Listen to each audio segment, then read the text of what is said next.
কোন কোন বিধানসভা আপনার এটা? ভবানীপুর বিধানসভা। ভবানীপুর বিধানসভায় তো মমতা বন্দ্যোপাধ্যায় দাঁড়িয়েছেন, শুভেন্দু অধিকারী দাঁড়িয়েছেন, তো আপনার কি মনে হয় ভবানীপুর বিধানসভায় কাজ জেতার সম্ভাবনা বেশি? দিদি জিতবে, বরাবরের মতো দিদি জিতবে।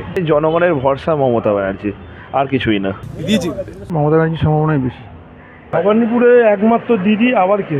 দিদি আগাগোড়া জিতে এসছেন, দিদি আবারও জিতবেন।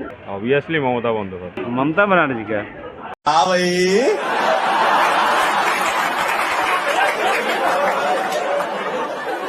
कैसी लगी आगे स्वाद?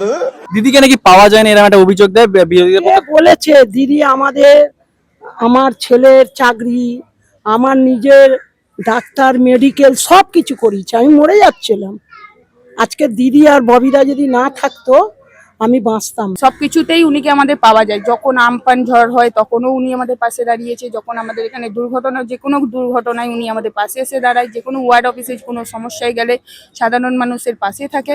অবশ্যই উনি সবকিছুতেই আমাদের পাশে আছে। আমি রোজ দেখি মমতা বন্দ্যোপাধ্যায় যায় প্রত্যেকটি যারা সাধারণ মানুষ দাঁড়িয়ে তাদেরকে হাত জোর করে নমস্কার করতে করতে তিনি নবান্ন যান। এলাকার পরিস্থিতি কি বুঝছেন? পরিস্থিতি ভালোই, খুব খারাপ কিছু নয়। এই মার্কেট বহু ডাউন। সাধারণ কোনো ব্যাপারে অসুবিধা হচ্ছে না, আমাদের এখানে ঠিকই আছে। ব্যবসা আগের মতন নেই, এখানে বাঙালি নেই, সব বাঙালি আছে। আচ্ছা, आप कितने सालों से यहाँ पे आपका कारोबार चल रहा है? আমি আছি এই 25 বছর। চার পুরুষের দোকান। আর একটা জিনিস আমরা দেখতে পাচ্ছি, বিজেপি শাসিত বিভিন্ন রাজ্যে এই যে মাছ বিক্রি করলে মারধর করছে, আমরা দিল্লিতে দেখতে পেলাম মাছের বাজার তুলে দেওয়ার চেষ্টা করছে, এই বিষয়ে কি বলছেন? আমরা মার্কেটের ভেতরে মাছ ব্যবসা করছি, আমাদের এখানে বন্ধ করার অধিকার কারো নেই।